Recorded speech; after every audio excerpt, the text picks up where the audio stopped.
Broadside day 245. What the hell's wrong with delivery people? I have a patio on my house that's covered. It's like a 22 by 10-foot patio covered. It's got 12-foot, 14-foot ceilings. It's obviously sheltered from the weather, and these idiots will come by and drop stuff off and leave it out on the sidewalk where the rain can get it. How hard is it to just go 2 more feet? Man, I'm really hitting puberty these days. I don't understand the logic. Like, you carried it all this way, you can't get it right. Just a little, and they always seem to do it on days where it's gonna rain. It's gonna rain. That's what they're gonna do. Yeah. And somebody at the New York Times has the job of picking the wordle. And I pray that there's some kind of program that they type in, and it just randomly generates a 5-letter word. Because if somebody comes to work and they're like, "Oh man, a little late night last night, Billy. How was your night?" And I was like, "I gotta get to work." And they cracked a coffee and they're like, "Belly, that'll be today. All right, I'm going to lunch." You know what I mean? Like, what does their job consist? What other title do they carry? And if you're enamored by this prospect of having solar energy and panels affixed to your house everywhere, just be aware that these companies that are peddling this death, man, they're the ones that are going to extract all the credits from the federal government, not you, because they're going to own a large portion of that stuff, if not all of it. Now if you go out and chunk down 30 grand and put all these panels all over your property, then yeah, you're going to benefit from it. But if you do that crap late in your 40s or your 50s, it's probably not going to be that great for you, because you're not going to live that much longer to see back the energy results and the savings. You got to do that crap when you're really young.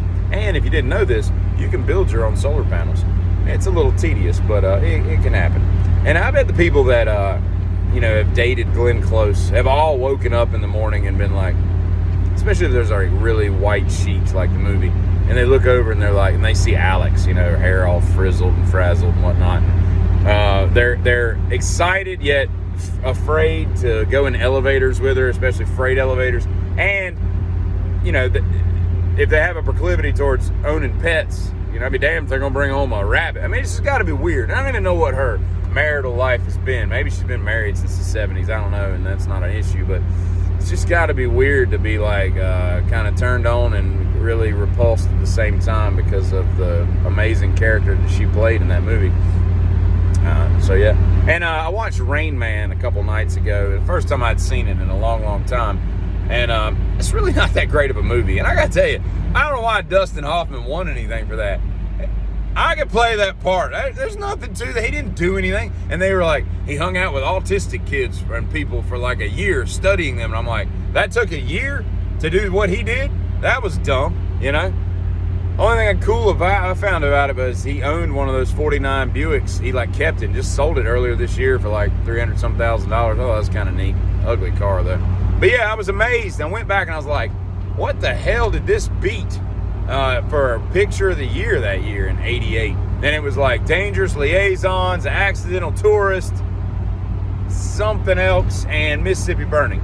Now, Mississippi Burning, although there are some stretches with how it actually all went down and all, there was a lot of, all the people and the families of the 3 kids that were slain that it's kind of loosely based on were kind of upset about it.